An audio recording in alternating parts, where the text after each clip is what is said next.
Supreme court ने मंगलवार को उत्तर प्रदेश मदरसा शिक्षा कानून 2004 की संवैधानिक वैधता बरकरार रखी है। साथ ही इलाहाबाद हाई कोर्ट का फैसला भी खारिज कर दिया है। नमस्कार, मैं हूँ रूबी। आप देख रहे हैं जन दर्पण, सत्ता का खेल, गणित की नजर, सत्ता गणित। सुप्रीम कोर्ट ने कहा कि हाई कोर्ट ने इस कानून को असंवैधानिक ठहराकर गलती की थी। हाई कोर्ट ने इसी साल इस कानून को असंवैधानिक बताते हुए खारिज कर दिया था। कोर्ट ने राज्य सरकार को आदेश दिया था कि मदरसों में पढ़ने वाले विद्यार्थियों को नियमित स्कूल में दाखिला दिलाया जाए। उच्चतम न्यायालय ने इस आदेश पर रोक लगा दी थी। वहीं मुख्य न्यायाधीश डीवाई चंद्रचूड़ ने कहा कि सरकार मदरसा शिक्षा को लेकर नियम बना सकती है। उन्होंने कहा कि सिर्फ इसलिए कि मदरसा कानून में कुछ मजहबी प्रशिक्षण शामिल है, इसे असंवैधानिक नहीं माना जा सकता। मदरसा कानून राष्ट्रीय शैक्षिक अनुसंधान और प्रशिक्षण परिषद एनसीईआरटी की पाठ्य पुस्तकों और मजहबी तालीम का उपयोग कर शिक्षा देने की रूपरेखा प्रदान करता है। हाईकोर्ट के फैसले को चुनौती देने वाली याचिकाओं की सुनवाई मुख्य न्यायाधीश डीवाई चंद्रचूड़, जस्टिस जेबी पारदीवाल और जस्टिस मनोज मिश्रा कर रहे थे। हालांकि अदालत ने इस कानून के कुछ प्रावधानों को असंवैधानिक करार दिया है।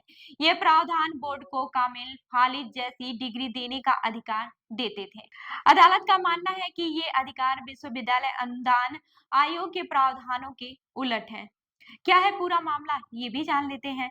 इलाहाबाद हाई कोर्ट की लखनऊ खंडपीठ ने 22 मार्च को उत्तर प्रदेश मदरसा शिक्षा बोर्ड कानून 2004 को निरस्त कर दिया था। हाई कोर्ट का कहना था कि यह कानून असंवैधानिक और धर्मनिरपेक्षता के सिद्धांतों का उल्लंघन है। कोर्ट ने राज्य सरकारों को निर्देश दिया था कि वह मदरसों में पढ़ने वाले विद्यार्थियों को औपचारिक शिक्षा में शामिल करने के लिए योजना बनाए। यह अधिनियम उत्तर प्रदेश में मदरसों के सुचारू संचालन के लिए बनाया गया था। इस फैसले के खिलाफ सुप्रीम कोर्ट में कई याचिकाएं दायर की गई थी। इसके बाद से सुप्रीम कोर्ट ने 5 अप्रैल को हाई कोर्ट के फैसले पर रोक लगा दी थी। सुप्रीम कोर्ट ने कहा था कि हमारा विचार है कि याचिकाओं में उठाए गए मुद्दों पर बारीकी से विचार किया जाना चाहिए। हाई कोर्ट ने अधिनियम के प्रावधानों को समझने में भूल की है। उनका आदेश 17 लाख मदरसों विद्यार्थियों पर असर डालेगा। इस विद्यार्थियों को स्कूल में भेजने का आदेश देना ठीक नहीं है। इस मामले की सुनवाई के दौरान मुख्य न्यायाधीश ने एक बार टिप्पणी की थी कि धर्मनिरपेक्षता का मतलब है जियो और जीने दो। उत्तर प्रदेश सरकार ने भी सुनवाई के दौरान अपना पक्ष रखा। वहीं दूसरी ओर राष्ट्रीय बाल अधिकारी संरक्षण आयोग का कहना था कि मदरसा शिक्षा संविधान के अनुच्छेद 21A के तहत गुणवत्तापूर्ण शिक्षा के वादे की गारंटी को नकारती है। उनका कहना था कि धार्मिक शिक्षा लेने की आजादी है, हालांकि इसे मुख्य धारा की शिक्षा के विकल्प के रूप में स्वीकार नहीं किया जा सकता।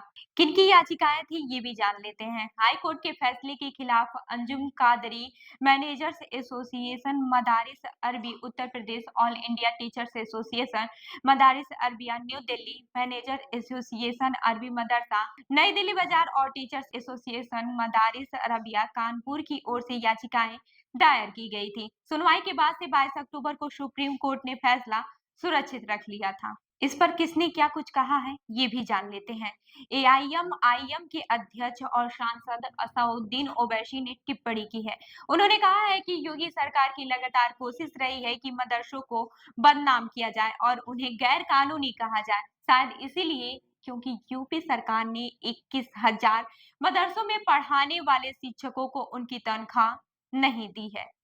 ये शिक्षक दीनी तालीम नहीं बल्कि विज्ञान, गणित वगैरह पढ़ाते थे।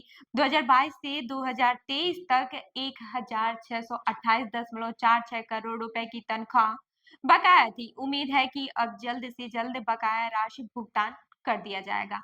बहुजन समाज पार्टी के राष्ट्रीय अध्यक्ष और उत्तर प्रदेश की पूर्व मुख्यमंत्री मायावती ने कहा है कि माननीय सुप्रीम कोर्ट द्वारा आज एक अहम फैसले में यूपी मदरसा शिक्षा बोर्ड कानून 2004 को वैध व संवैधानिक करार दिए जाने के फैसले का स्वागत है।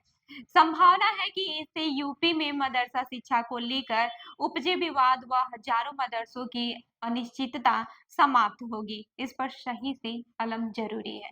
उन्होंने एक्स पर कहा कि माननीय सुप्रीम कोर्ट के फैसले के बाद से अब खासकर यूपी के मदरसों को मान्यता मिलने और उनके सुचारू संचालन में अस्थायित्व आने की संभावना है। अदालत ने कहा कि मदरसा एक्ट के प्रावधान संवैधानिक मूल्यों के अनुरूप है और ये धार्मिक अल्पसंख्यकों के शैक्षणिक अधिकारों की सुरक्षा करते हैं। वहीं उत्तर प्रदेश सरकार के मंत्री दानिश आजाद अंसारी ने कहा कि सुप्रीम कोर्ट का जो फैसला आया है उसके अनुरूप न्यायालय ने जो भी दिशा निर्देश दिए हैं उत्तर प्रदेश की योगी सरकार उसका पालन करेगी। उन्होंने कहा कि उत्तर प्रदेश की योगी सरकार ने हमेशा मदरसा शिक्षा की बेहतरी के लिए मदरसा शिक्षा के माध्यम से जो मुस्लिम नौजवान हैं उन्हें अच्छी शिक्षा मिले इस नियत से काम किया जा रहा है। निश्चित तौर पर मदरसा शिक्षा की बेहतरी के लिए जो भी बातें आवश्यक होगी, हमारी उत्तर प्रदेश की योगी सरकार उसका जरूर अनुसरण करेगी। इस बीच उत्तर प्रदेश की सरकार में मंत्री ओपी राजभर ने भी कोर्ट के फैसले का हम लोग स्वागत करते हैं। वहीं दूसरी ओर कांग्रेस नेता प्रमोद तिवारी ने कहा कि इस फैसले का मैं सम्मान करता हूं, यह सर्वोच्च न्यायालय का फैसला है। तो ऐसे ही यानी खबरों के लिए जुड़े रहिए मेरे साथ, देखते रहिए जन दर्पण न्यूज। धन्यवाद।